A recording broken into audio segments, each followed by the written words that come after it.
ഏതായാലും ഇന്നത്തെ ഏറ്റവും പ്രധാനപ്പെട്ട വാർത്ത നമ്മൾ ശ്രദ്ധിക്കുന്ന കാര്യം കോളിളക്കം സൃഷ്ടിച്ച സിസ്റ്റർ അഭയ കേസിൽ വിധി പറയും എന്നുള്ളതാണ്. തിരുവനന്തപുരം CBI പ്രത്യേക കോടതിയാണ് 28 വർഷത്തിന് ശേഷം വിധി പറയുന്നത്. Father Thomas M Kottoor, sister Sephy എന്നിവരാണ് പ്രതികൾ. 1 വർഷവും 3.5 മാസവും കൊണ്ട് വിചാരണ പൂർത്തിയാക്കിയാണ് വിധി പറയുന്നത്. 19 വയസ്സുകാരി സിസ്റ്റർ അഭയ മരിച്ച് 3 പതിറ്റാണ്ടടുക്കുമ്പോഴാണ് കേസിൽ വിധി പറയുന്നത്. അന്വേഷണത്തിന്റെ ആദ്യഘട്ടത്തിൽ ലോക്കൽ പോലീസും ക്രൈംബ്രാഞ്ചും സംഭവം ആത്മഹത്യയെന്ന് എഴുതി തള്ളി. 1993 മാർച്ച് 23-നാണ് കോടതി ഉത്തരവിന്റെ അടിസ്ഥാനത്തിൽ കേസ് CBI ഏറ്റെടുത്തത്. കൊലപാതകത്തിന് തെളിവില്ലെന്ന് ചൂണ്ടിക്കാട്ടി 3 തവണ റിപ്പോർട്ട് നൽകിയെങ്കിലും കോടതി ഉത്തരവിനെ തുടർന്ന് 2007-ൽ CBIയുടെ പുതിയ അന്വേഷണ സംഘം തുടരന്വേഷണം ആരംഭിച്ചു. പോലീസ് ഉദ്യോഗസ്ഥൻ തെളിവ് നശിപ്പിച്ചതും അഭയയുടെ ആന്തരിക അവയവ പരിശോധനാ റിപ്പോർട്ടിൽ തിരുത്തൽ വരുത്തിയതടക്കമുള്ള CBI കണ്ടെത്തലുകൾ അന്വേഷണത്തിൽ വഴിത്തിരിവായി. 2008 നവംബർ 19-ന് father Thomas Kottoor, sister Sephy, father Jose Puthrukkayil എന്നിവരെ കേസിൽ പ്രതി ചേർത്ത് CBI അറസ്റ്റ് ചെയ്തു. പ്രതികൾ ലൈംഗിക ബന്ധത്തിലേർപ്പെട്ടത് അഭയ കാണാനിടയായതിനെ തുടർന്ന് തലയ്ക്ക് കോടാലി കൊണ്ടടിച്ച് കൊലപ്പെടുത്തി മൃതദേഹം കിണറ്റിൽ തള്ളിയെന്നാണ് CBI കുറ്റപത്രം. ഫാദർ ജോസ് പുതുർക്കയിലിനെ വിടുതൽ ഹർജി പരിഗണിച്ച് പ്രതിസ്ഥാനത്ത് നിന്ന് ഒഴിവാക്കി. ഓഗസ്റ്റ് 26-ന് ആരംഭിച്ച വിചാരണ പല പ്രാവശ്യം തടസ്സപ്പെട്ടു. വിചാരണ ഒഴിവാക്കണമെന്നാവശ്യപ്പെട്ട് പ്രതികൾ സുപ്രീം കോടതിയെ വരെ സമീപിച്ചു. പ്രതികളുടെ ആവശ്യം സുപ്രീം കോടതിയും തള്ളിയതോടെ വിചാരണ ആരംഭിച്ചു. 49 സാക്ഷികളെ വിസ്തരിച്ചു. ഇതിൽ രഹസ്യമൊഴി നൽകിയ സാക്ഷികൾ ഉൾപ്പെടെ 8 പേർ കൂറുമാറി. 3-ാം സാക്ഷി അടയ്ക്ക രാജുവിന്റെ മൊഴിയായിരുന്നു നിർണായകം. പ്രതിഭാഗത്തു നിന്നും സാക്ഷികളാരും ഉണ്ടായിരുന്നില്ല. ഈ മാസം 10-നാണ് വാദം പൂർത്തിയായത്. കേസിൽ കോടതി വിധി പറയുമ്പോൾ സാഹചര്യ തെളിവുകളും ശാസ്ത്രീയ തെളിവുകളും നിർണായകമാകും. ന്യൂസ് 18 തിരുവനന്തപുരം. അനുവാണ് വിവരങ്ങളുമായി ചേരുന്നത്. അനു, എന്തായാലും 11 മണിയോട് കൂടിയാണ് വിധി ഉണ്ടാകുമെന്ന് പ്രതീക്ഷിക്കപ്പെടുന്നത്. എങ്ങനെയാണ് ഇനി 28 വർഷത്തിന് ശേഷം ഈ കേസിൽ കാണേണ്ട സാധ്യതകൾ?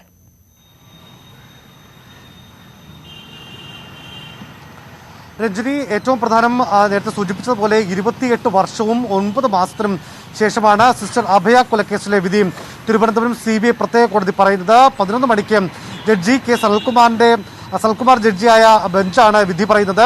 നേരത്തെ സൂചിപ്പിച്ചതുപോലെ ഏതാണ്ട് 1 വർഷവും 3.5 മാസവും നീണ്ട വിചാരണ, ഈ വിചാരണയ്ക്കൊടുവിലാണ് വിധി പറയുന്നത് എന്നാണ് ഏറ്റവും പ്രധാനപ്പെട്ട കാര്യം. നേരത്തെ സൂചിപ്പിച്ചതുപോലെ തന്നെ ഈ പുരോഹിതന്മാരടക്കം പ്രതികളും ഈ പോലീസുകാരടക്കം പല ഘട്ടത്തിൽ പ്രതിയാക്കാൻ നീക്കമുണ്ടായ ഒരു കേസാണ്. അവിടെയാണ് ഒരു കള്ളൻ സാക്ഷിയായ ഒരു കേസ്. ഈ കള്ളന്റെ മൊഴി, അതായത് അടയ്ക്ക രാജു എന്ന കള്ളന്റെ മൊഴി തന്നെയാണ് ഈ കേസിലെ ഏറ്റവും നിർണായകമായത്. പക്ഷേ പ്രതിഭാഗം വാദിക്കുന്നത് പോലെ ഒരു കള്ളന്റെ മൊഴി എത്രമേൽ വിശ്വാസയോഗ്യമാണ് എന്നുള്ള ഒരു കാര്യം കോടതി പരിഗണനയ്ക്കെടുക്കുമോ എന്നുള്ള കാര്യവും ഏറ്റവും ശ്രദ്ധേയമായ ഒരു കാര്യമാണ്. അതിനൊക്കെ ഒരു 11 മണിയോടുകൂടി നമുക്ക് ഇത് സംബന്ധിച്ച കൃത്യമായ ഒരു വിവരം ലഭിക്കുമെന്നാണ് നമുക്ക് മനസ്സിലാക്കാൻ സാധിക്കുന്നത്. ഈ 28 വർഷവും 9 മാസവും ഇതിനിടയ്ക്ക് 3 തവണയാണ് CBI തന്നെ ഇത് കൊലപാതകമാണെന്ന് CBI ആദ്യഘട്ടത്തിൽ തന്നെ കണ്ടെത്തിയിരുന്നു. പക്ഷേ ഇതിന് തെളിവുകളില്ല എന്നൊരു വാദമാണ് 3 തവണ കേസന്വേഷണം അവസാനിപ്പിച്ചുകൊണ്ട് കോടതിയിൽ CBI റിപ്പോർട്ട് സമർപ്പിക്കുന്നത്. ഈ 3 തവണയും CBIയുടെ നീക്കത്തെ അതിരൂക്ഷമായ ഭാഷയിൽ കോടതി വിമർശിക്കുകയും തുടരന്വേഷണം നടത്തണമെന്ന് ആവശ്യപ്പെടുകയും ചെയ്തു.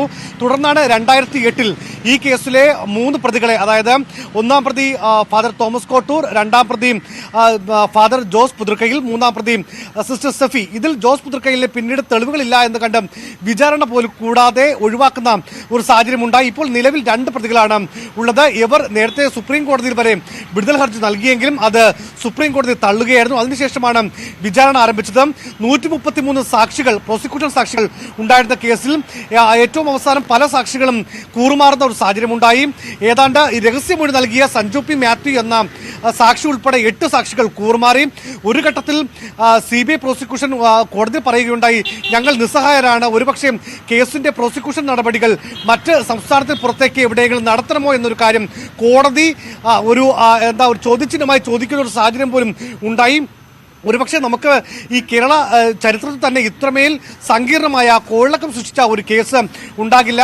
1992 March 27 Kottayam saint Pius 10th കോൺവെന്റിലെ കിണറ്റിനുള്ളിൽ സിസ്റ്റർ അഭയെ മരിച്ച നിലയിൽ കണ്ടെത്തിയത്. അന്ന് BCM കോളേജിലെ 2ാം വർഷ പ്രീ-ഡിഗ്രി വിദ്യാർത്ഥിയായിരുന്നു അഭയ. ആദ്യം 17 ദിവസമാണ് ലോക്കൽ വെസ്റ്റ് പോലീസ് കേസ് അന്വേഷിച്ചത്. ഈ കേസ് അന്വേഷിക്കുന്ന കാലഘട്ടത്തിൽ ഏതായാലും വരും മണിക്കൂറുകളിലും നമുക്ക് വളരെ വിശദമായി തന്നെ ഇതിലേക്ക് കടക്കാം. മനു സൂചിപ്പിച്ച പോലെ 10 മണി മുതൽ 12 മണി വരെയുള്ള സമയങ്ങളിൽ അത് ഇടയ്ക്കായിരിക്കും 11 മണിയോടി വിധി വരുമെന്ന് പ്രതീക്ഷിക്കുന്നു. നമ്മളിപ്പോൾ പറഞ്ഞതുപോലെ തന്നെ വളരെ നിർണായകമായ വിധി, വർഷങ്ങളായി പതിറ്റാണ്ടുകളായി കാത്തിരിക്കുന്ന വിധി. നമുക്കതിലേക്ക് വരാം. ഈ മണിക്കൂറിന്റെ മറ്റു വാർത്തകൾ നോക്കാം. CK ജാനു അധ്യക്ഷയായുള്ള ജനാധിപത്യ രാഷ്ട്രീയ പാർട്ടിയിൽ പൊട്ടിത്തെറി. LDF-ഉമായുള്ള ബന്ധം വിടാൻ JRP സംസ്ഥാന സമിതിയിൽ തീരുമാനം. സംസ്ഥാന സമിതി യോഗത്തില് മിനിറ്റ്സിന്റെ പകർപ്പ് ന്യൂസ് 18 ലഭിച്ചു. ജാനു സാമ്പത്തിക തട്ടിപ്പ് നടത്തിയെന്ന അംഗങ്ങളുടെ ആരോപണത്തെക്കുറിച്ച് പാർട്ടി നിയോഗിച്ച 3-അംഗ സമിതി അന്വേഷണം തുടങ്ങി. ജനാധിപത്യ രാഷ്ട്രീയ പാർട്ടിയിൽ അധ്യക്ഷ CK ജാനുവിനെതിരെ പടയൊരുക്കം. കഴിഞ്ഞ ദിവസം ചേർന്ന സംസ്ഥാന സമിതി യോഗത്തിൽ അംഗങ്ങൾ ജാനുവിനെതിരെ തിരിഞ്ഞു. CK ജാനു സാമ്പത്തിക തട്ടിപ്പ് നടത്തിയെന്ന JRP പ്രവർത്തകരുടെ പരാതിയെ തുടർന്ന് അന്വേഷണത്തിന് 3-അംഗ സമിതിയെ പാർട്ടി നിയോഗിച്ചു. CK ജാനു പാർട്ടി ഫണ്ട് ദുരുപയോഗം ചെയ്യുകയാണെന്നും പാർട്ടിയിൽ കൂടിയാലോചിക്കാതെ യാത്രകൾ നടത്തുകയാണെന്നും ആരോപണമുയർന്ന സാഹചര്യത്തിലാണ് അന്വേഷണം. സംഘടനയ്ക്ക് പ്രത്യേകിച്ച് പ്രയോജനമൊന്നുമില്ലാത്ത LDF സഖ്യം വിടാനും JRP തീരുമാനിച്ചു. ഈ മാസം 15-ന് കണ്ണൂരിൽ ചേർന്ന യോഗത്തിലാണ് LDF വിട്ട് സ്വതന്ത്രമായി നിൽക്കാൻ JRP തീരുമാനിച്ചത്. ഇതിനു പിന്നാലെയാണ് സതീഷ് പാറന്നൂർ JRPയിലെ സംസ്ഥാന ജനറൽ സെക്രട്ടറി സ്ഥാനം രാജിവെച്ചത്. പാർട്ടിയെ നേരായ ദിശയിൽ നയിക്കേണ്ട ഒരു സംസ്ഥാന അധ്യക്ഷയെക്കുറിച്ച് തന്നെ ഒരു പാർട്ടിയിൽ വിശ്വാസം വരുമ്പോൾ ആ പാർട്ടിയുടെ വിശ്വാസ്യത തന്നെ ചോദ്യം ചെയ്യപ്പെടുകയാണ്. ഇതിൻ്റെയൊക്കെ ഒരു അപജയം പ്രതിഷേധവും കണക്കിലെടുത്തിട്ടാണ് ഞാൻ രാജിവെക്കുന്നത്.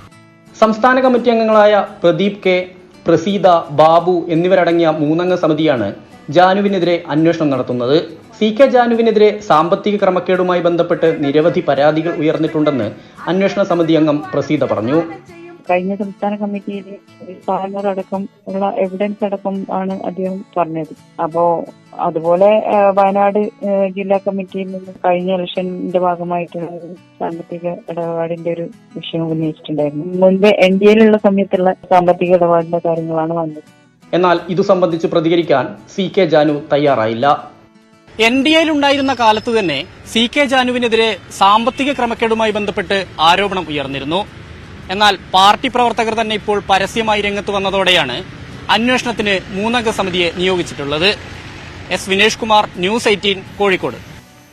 ഇടുക്കി ചതുരംഗപ്പാറ ബെല്ലി ഡാൻസ് പാർട്ടിയെ തുടർന്നുണ്ടായ വിവാദം കെട്ടടങ്ങും മുന്നെയാണ് വാഗമണിലെ നിശ പാർട്ടി വിവാദം. ബെല്ലി ഡാൻസിനെ തുടർന്നുണ്ടായ ഭൂമി വിവാദവും മദ്യലഹരിയിലെയും റോഡ് ഷോയും തണ്ണിക്കോട്ട് ഗ്രൂപ്പ് ചെയർമാനെ വിവാദ നായകനാക്കിയിരുന്നു.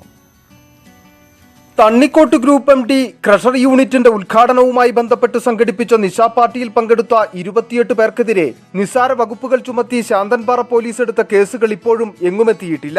കോവിഡ് മാനദണ്ഡം പാലിച്ചില്ലെന്ന കേസാണ് എടുത്തതെങ്കിലും പ്രതികളാരും പിഴയടച്ചുമില്ല. അമിതയളവിൽ മദ്യം വിളമ്പിയെന്ന പരാതിയിൽ തെളിവ് കണ്ടെത്താൻ എക്സൈസിനോ പോലീസിനോ കഴിഞ്ഞിരുന്നുമില്ല. ഇത് രാഷ്ട്രീയ വിവാദങ്ങൾക്കും കാരണമായിരുന്നു. പ്രതികളായിട്ടുള്ള ഒരു 8 പേരുടെ മൊഴിയെടുത്തതിലും ആരും തന്നെ അവിടെ മദ്യം കൺസ്യൂം ചെയ്തതായിട്ടോ അവിടെ മദ്യം വിളമ്പിയതായിട്ടോ ഇത് മൊഴി നൽകിയിട്ടില്ല. അല്ലാണ്ട് ആ സംഭവ സംബന്ധമായ കേസും എക്സൈസ് രജിസ്റ്റർ ചെയ്തിട്ടില്ല. വിവാദ വ്യവസായിയിൽ നിന്നും ഉദ്യോഗസ്ഥർ പണം കൈപ്പറ്റി കേസൊതുക്കിയെന്നും ആരോപണമുണ്ട്. അതേസമയം റവന്യൂ വകുപ്പ് അടച്ചുപൂട്ടിയ ക്രഷർ യൂണിറ്റ് ഇപ്പോഴും അടഞ്ഞുകിടക്കുകയാണ്. Stop mode നിർത്തിയിരിക്കുന്നതാണ്. പിന്നീട് അതിൽ തുടർ നടപടികളൊന്നും തന്നെ ആരംഭിച്ചിട്ടില്ല. കാരണം അവർ അപേക്ഷ കൊടുക്കുകയോ അങ്ങനത്തെ കാര്യങ്ങളൊന്നും സംഭവിച്ചിട്ടില്ലാത്തതുകൊണ്ട് അതിൽ മറ്റു നടപടികളൊന്നും സ്വീകരിച്ചിട്ടില്ല. ബെല്ലി ഡാൻസ് വിവാദം കെട്ടടങ്ങും മുമ്പാണ് തണ്ണിക്കോട്ട് മുതലാളി മദ്യപിച്ച് ലക്കില്ലാതെ റോഡിൽ കണ്ടയാളുടെ കാലുപിടിക്കുന്ന ദൃശ്യങ്ങൾ പുറത്തു വന്നത്. ഇതിനു പിന്നാലെ റോഡ് ഷോ നടത്തിയ വണ്ടികൾ പെർമിറ്റ് എടുക്കാതെ ലോഡ് കയറ്റി വന്നതിനെ തുടർന്ന് ഉടുമ്പൻചോല തഹസിൽദാർ പിടിച്ചെടുത്തിരുന്നു. ന്യൂസ് 18 ഇടുക്കി. കോവിഡ് മാനദണ്ഡങ്ങൾ പാലിക്കാതെ ഡിവൈഎഫ്ഐയും UDFും DJ പാർട്ടി നടത്തിയതായി ആരോപണം. വിജയാഘോഷത്തിന്റെ ഭാഗമായി നടുറോഡിലായിരുന്നു DJ പാർട്ടി. ഡിവൈഎഫ്ഐ തൊടുപുഴ ഉടുമ്പന്നൂർ ടൗണിലും UDF കോതമംഗലം ചെറുവട്ടൂർ കവലിയിലുമാണ് DJ പാർട്ടി നടത്തിയത്. നൂറുകണക്കിന് ആളുകൾ സാമൂഹ്യ അകലം പാലിക്കാതെയും മാസ്ക് ധരിക്കാതെയും തടിച്ചുകൂടിയിരുന്നു. പോലീസ് സ്ഥലത്തുണ്ടായിട്ടും ഇടപെട്ടില്ല എന്നാണ് ആരോപണം.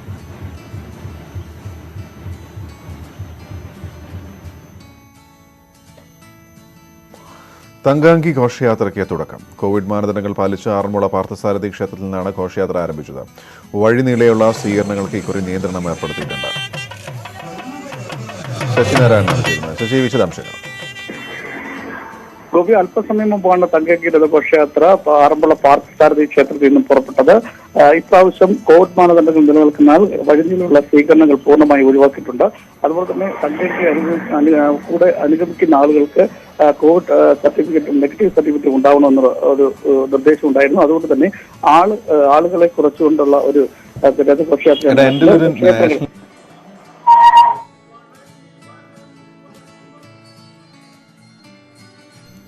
ശശി തുടർന്നോളൂ.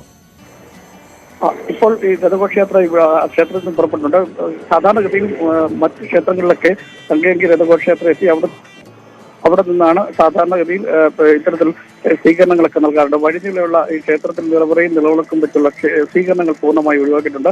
ആദ്യ ദിവസം ഓമല്ലൂർ രക്ഷകണ്ഠസ്വാമി ക്ഷേത്രത്തിലാണ് തങ്കയങ്കി രഥഘോഷയാത്ര എത്തിച്ചേരുന്നത്. ഇവിടെ നിന്നും രണ്ടാം ദിവസം കോന്നി മുരുങ്ങോങ്കൽ ക്ഷേത്രത്തിലെത്തും. അവിടെ നിന്നാണ് പെരുന്നാട് ക്ഷേത്രത്തിലെത്തിയതിനു ശേഷം 25-ന് പമ്പയിൽ എത്തിച്ചേരും. ഇവിടെ നിന്നും സന്നിധാനത്തെത്തുന്ന രഥഘോഷയാത്രയെ ഈ അങ്കിയെ ക്ഷേത്രം ഭാരവാഹികളും അതുപോലെ ദേവസ്വം ബോർഡ് ആളുകളും ചേർന്ന് സ്വീകരിച്ച് ശ്രീകൊണ്ടെത്തിയതിനു ശേഷം 25-നാണ് വൈകിട്ട് നടക്കുന്ന ദീപാരാധനയ്ക്കാണ് തങ്കയങ്കി ചേർത്തുള്ള ദീപാരാധന നടക്കുന്നത്.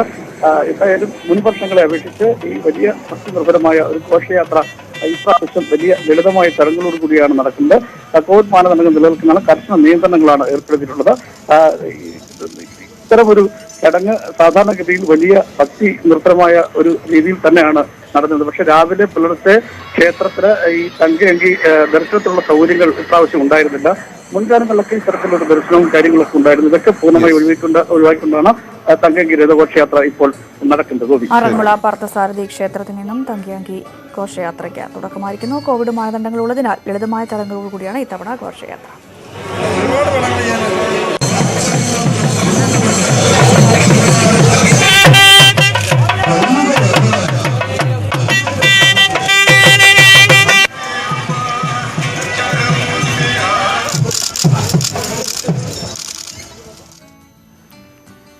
ഇനി ദേശീയ വാർത്തകളിൽ ഫെമി ചേരും. Femi, good morning. എന്തൊക്കെയാണ് പ്രധാന ദേശീയ വാർത്തകൾ?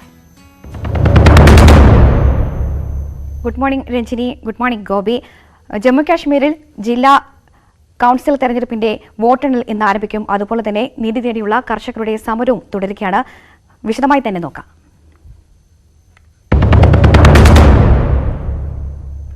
കാർഷിക നിയമത്തിനെതിരെ കർഷകരുടെ റിലേ നിരാഹാര സമരം തുടരുന്നു.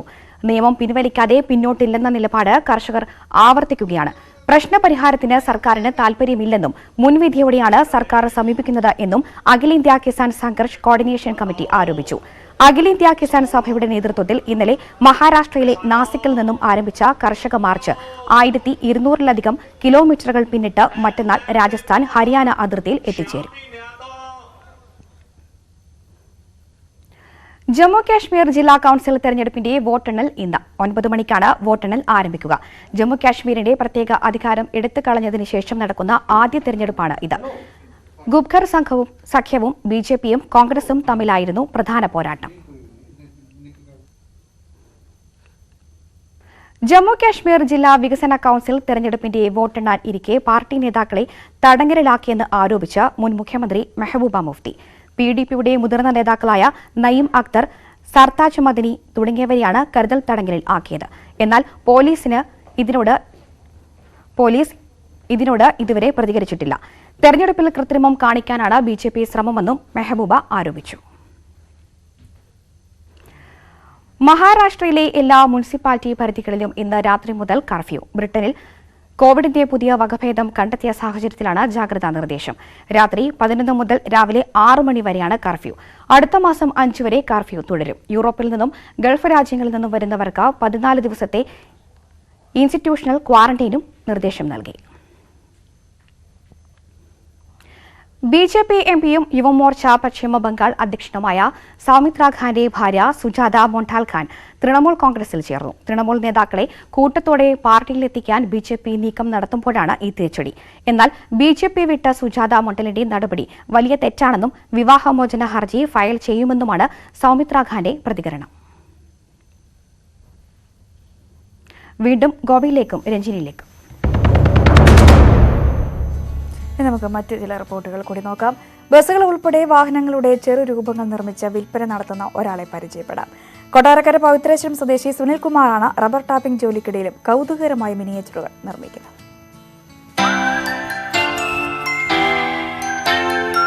പവിത്രേശ്വരത്തെ സുനിൽകുമാറിന്റെ വീട്ടിലെത്തിയാൽ വിവിധ വാഹനങ്ങളുടെ മിനിയേച്ചറുകൾ കാണാം. പ്രൈവറ്റ് ബസ്സുകളുടെയും സർക്കാർ വാഹനങ്ങളുടെയും ചെറുരൂപങ്ങൾ ഇക്കൂട്ടത്തിലുണ്ട്.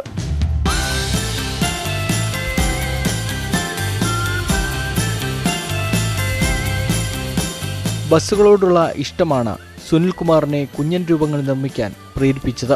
കൗതുകത്തിന് തുടങ്ങിയതാണെങ്കിലും ഇപ്പോൾ ഇതൊരു വരുമാന മാർഗമായി കഴിഞ്ഞു. റിമോട്ട് കൺട്രോൾ നിർത്താന്ന് വെച്ചാൽ അത് ചിലവ് കൂടുതലാണ്. അപ്പം ഇത് നമ്മൾ സോക്കേഴ്സ് വെക്കാൻ ബസ്സിൻ്റെ ഡാഷ്ബോർഡിലൊക്കെ വെക്കാനൊക്കെ കൂടുതലും ഉപയോഗിക്കുന്നത്. അപ്പോൾ റിമോട്ട് കൺട്രോൾ ചെയ്ത് കഴിഞ്ഞാൽ അത് ചിലവ് കൂടുമ്പോൾ അവർക്ക് ഒരു താല്പര്യക്കുറവ് വരുന്നുണ്ട്. അതുകൊണ്ട് അത് ഞാനങ്ങ് വേണ്ടെന്ന് വെച്ചാൽ ഇങ്ങനെ ചെയ്തപ്പോൾ ആൾക്കാർക്ക് മേടിക്കാൻ ഒരുപാട് തയ്യാറാകുന്നുണ്ട്. ഞാൻ ഈ വണ്ടി ഇപ്പം കൊടുക്കുന്നത് 3000 രൂപയ്ക്കാണ് ഈ വണ്ടി കൊടുക്കുന്നത്. ഹോം ഷീറ്റിൽ ബസ്സിന്റെ ചെറിയ ഭാഗങ്ങൾ ചെറുരൂപങ്ങളായി വരച്ചു വെട്ടിയെടുത്താണ് നിർമ്മാണം. വലിയ വാഹനത്തിന്റെ ടയറുകളിൽ നിന്ന് മുറിച്ചെടുത്തവ ചെത്തിമിനുക്കി ചക്രങ്ങളാക്കും. LED ബൾബുകളും സ്റ്റിക്കർ വർക്കും കഴിഞ്ഞാൽ സുനിലിന്റെ മിനിയേച്ചറുകൾ ഒറിജിനലിനെ വെല്ലും. ഞങ്ങളിപ്പോൾ അടുത്ത 2 മാസം, അതായത് ഫെബ്രുവരി പകുതിയോടെ എൻ്റെ ജോലി നിർത്തും, ടാപ്പിംഗ് നിർത്തും. പിന്നീട് മഴ പെയ്തിട്ട് ജൂൺ മാസം കഴിഞ്ഞെങ്കിലേ കാണത്തുള്ളൂ. അപ്പോൾ ആ സമയം കൊണ്ട് ഞാനിത് നല്ല വൃത്തിയായിട്ട് ചെയ്യാൻ, കുഴപ്പമില്ല എന്നാലും നല്ല രീതിയിൽ ഇച്ചിരൂടെ നല്ല ഒരു ടൂറിസ്റ്റ് മോഡലൊക്കെ ഇറക്കി അങ്ങനെ ചെയ്യാനൊക്കെ പ്ലാനുണ്ട്. ടാപ്പിംഗ് ജോലിക്കിടയിൽ ലഭിക്കുന്ന ഒഴിവു സമയങ്ങളിലാണ് നിർമ്മാണം. ഏകദേശം 1 മാസം എടുക്കും ഒരു ബസ് തയ്യാറാകാൻ. കുഞ്ഞൻ വാഹനങ്ങൾ വാങ്ങാൻ ആവശ്യക്കാർ ഏറിയതോടെ ഭാര്യ സബിതയെയും മക്കളെയും കൂടെ കൂട്ടുകയാണ് സുനിൽ. ന്യൂസ് 18 കൊട്ടാരക്കര. പ്രത്യേകിച്ച് ബ്രിട്ടനിൽ കോവിഡ് വൈറസിന്റെ പുതിയ വ്യാപനത്തിന്റെ പശ്ചാത്തലത്തിൽ ലോകത്താകെ ജാഗ്രത. 40 രാജ്യങ്ങൾ ബ്രിട്ടനിൽ നിന്നുള്ള യാത്രക്കാർക്ക് വിലക്ക് ഏർപ്പെടുത്തി. ഇറ്റലി, ഡെൻമാർക്ക് തുടങ്ങിയ രാജ്യങ്ങളിൽ നിന്നും വൈറസിന്റെ പുതിയ വകഭേദം റിപ്പോർട്ട് ചെയ്തു. പുതിയ സാഹചര്യം വിലയിരുത്തി വരികയാണെന്ന് ലോകാരോഗ്യ സംഘടന അറിയിച്ചു. ലോകത്ത് കോവിഡ് ബാധിതർ 7.25 കോടി കടന്നു. മരണം 17 ലക്ഷം പിന്നിട്ടു. നിയുക്ത American president Joe Biden Covid വാക്സിന്റെ ആദ്യ ഡോസ് സ്വീകരിച്ചു. ബൈഡൻ വാക്സിൻ സ്വീകരിക്കുന്നത് ടെലിവിഷനുകളിൽ തത്സമയം സംപ്രേഷണം ചെയ്തു. വാക്സിൻ സുരക്ഷിതമാണ് എന്ന് അമേരിക്കക്കാർക്ക് ഉറപ്പു നൽകാനാണ് നടപടിയെന്ന് ബൈഡൻ പറഞ്ഞു. രാജ്യത്ത് കോവിഡ് വാക്സിനേഷൻ തുടക്കം കുറിച്ച് ട്രംപ് ഭരണകൂടത്തെ ബൈഡൻ അഭിനന്ദിച്ചു. ഭരണത്തിലേറി 100 ദിവസത്തിനുള്ളിൽ 10 കോടി പേരിൽ കോവിഡ് വാക്സിനേഷൻ എന്നതാണ് ബൈഡന്റെ ടീമിന്റെ ലക്ഷ്യം. കോവിഡ് ബാധിച്ചതിനെ തുടർന്ന് കവയിത്രി സുഗതകുമാരി തിരുവനന്തപുരം മെഡിക്കൽ കോളേജിൽ ചികിത്സയിലാണ്. സ്വകാര്യ ആശുപത്രിയിൽ നിന്ന് രോഗം ഗുരുതരമായതോടെയാണ് മെഡിക്കൽ കോളേജിലേക്ക് മാറ്റിയത്. കോവിഡ് സ്ഥിരീകരിച്ച സുഗതകുമാരിക്ക് ന്യൂമോണിയെ തുടർന്നുള്ള ശ്വാസ തടസ്സമാണ് പ്രധാന പ്രശ്നം. ആരോഗ്യനില തൃപ്തികരമാണെന്ന് ഡോക്ടർമാർ അറിയിച്ചു. കോവിഡിനെ തുടർന്ന് കോൺഗ്രസ് നേതാവ് വി എം സുധീരനും ചികിത്സയിലാണ്. കോഴിക്കോട് പന്തീരങ്കാവിൽ ജ്വല്ലറിയിൽ പട്ടാപ്പകൽ മോഷണം നടത്തിയ യുവാക്കൾക്കായി അന്വേഷണം ഊർജിതമാക്കി പോലീസ്. പന്തീരങ്കാവ് KK ജ്വല്ലറിയിലായിരുന്നു മോഷണം. 2 പവനും 1.5 പവനും വരുന്ന 2 മാലകളാണ് മോഷ്ടിച്ചത്. മാല മോഷ്ടിച്ചു കടന്നവരെ പിടികൂടാൻ കടയുടമ രാമചന്ദ്രൻ ശ്രമം നടത്തിയെങ്കിലും ബൈക്കിൽ വെട്ടിച്ച് കടക്കുകയായിരുന്നു. പ്രദേശത്തെ CCTV ദൃശ്യങ്ങൾ കേന്ദ്രീകരിച്ചാണ് പോലീസ് അന്വേഷണം നടക്കുന്നത്. ഏറ്റവും മോശം ഫോമിലാണെന്ന് ലയണൽ മെസ്സി. ബാഴ്സലോണ വിടാനുള്ള തീരുമാനം പരാജയപ്പെട്ടത് കളിയെ പ്രതികൂലമായി ബാധിച്ചു. വിവാദം സീസണിന്റെ തുടക്കം മുതൽ നിരാശയായി തനിക്കൊപ്പമുണ്ടെന്നും അദ്ദേഹം പറഞ്ഞു. ഏതായാലും നമ്മുടെ സമയം ഇവിടെ അവസാനിക്കുന്നതിന് മുമ്പ് ചില കാഴ്ചകളിലേക്ക് കൂടി. തീർച്ചയായും അന്നം തരുന്നവരുടെ അതിജീവന പോരാട്ടം ആഴ്ചകൾ പിന്നിടുമ്പോൾ അണയാത്ത ആവേശമായി മുന്നിലുണ്ട്. പ്രായത്തിന്റെ അവശതകൾ തീണ്ടാത്ത പോരാളികൾ. സ്വന്തം അന്നം മുടക്കാൻ ഭരണകൂടം ശ്രമിച്ചാൽ അവസാന ശ്വാസം വരെയും അതിനെ എതിർക്കുമെന്ന് ഉറക്കെ പറയാൻ അവർക്ക് വാക്കുകളോ മുദ്രാവാക്യങ്ങളോ വേണ്ട. നീതി തേടി വിവിധ സംസ്ഥാനങ്ങളിൽ നിന്നും രാജ്യതലസ്ഥാനത്തെത്തിയ അവരുടെ കണ്ണുകളിൽ നിന്നും മുഖങ്ങളിൽ നിന്നും വായിച്ചെടുക്കാം പ്രതിരോധത്തിന്റെ ദൃശ്യഭാഷ. കർഷക സമരഭൂമിയായ സിംഘുവിൽ നിന്ന് ന്യൂസ് 18 സീനിയർ ക്യാമറമാൻ ബിനു ബേസിൽ പകർത്തിയ ദൃശ്യങ്ങൾ കാണാം. ഈ ദൃശ്യങ്ങളോടെ ഈ ഷോ ഇവിടെ പൂർണ്ണമാവുകയാണ്. നമസ്കാരം.